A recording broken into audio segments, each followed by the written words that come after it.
안녕하세요. 비전봄TV입니다. 지난 6월 17일 관계부처 합동으로 발표한 주택시장 안정을 위한 관리 방안에 전세대출 관련 조치가 7월 10일부터 시행이 됩니다. 전세대출 관련 조치는 아파트만 대상입니다. 빌라는 규제 대상이 아닙니다.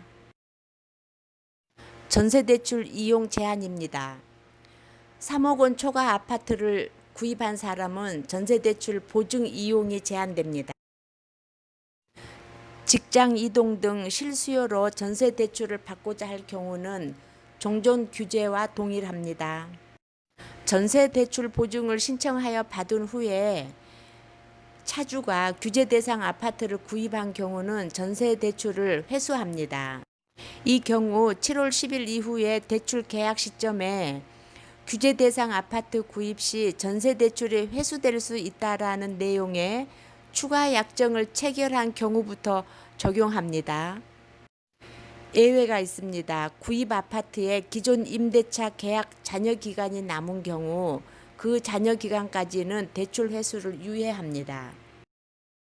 20년 7월 10일 이후 유주택자에 대한 허그의 전세대출 보증 한도가 4억에서 2억으로 축소됩니다. 전세대출 규제가 전면 적용되는 대상은 규제 대상 아파트 구매와 전세대출 신청 등 차주의 두 가지 적극적인 행위가 모두 규제 시행일인 7월 10일 이후에 일어나는 경우입니다. 집을 살 때는 3억 원 이하였지만 향후 가격 상승으로 3억 원이 초과된 경우와 아파트를 상속받은 경우는 규제 대상 아파트를 구입한 것이 아니므로 규제 대상이 아닙니다. 이미 규제 대상 아파트를 구입한 경우도 규제 대상이 아닙니다.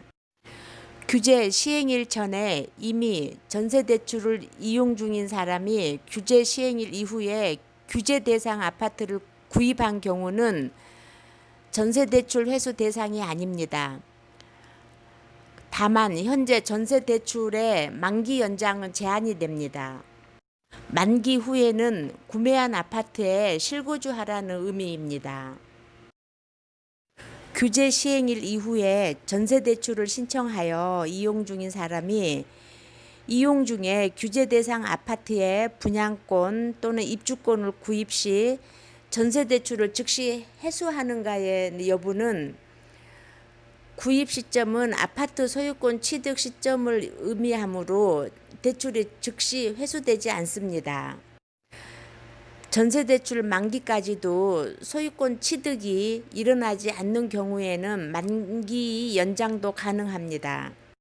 다만 분양권이나 입주권이 등기 등 소유권 취득 시점에서는 전세대출이 회수됩니다. 구입 아파트에 실입주가 필요합니다.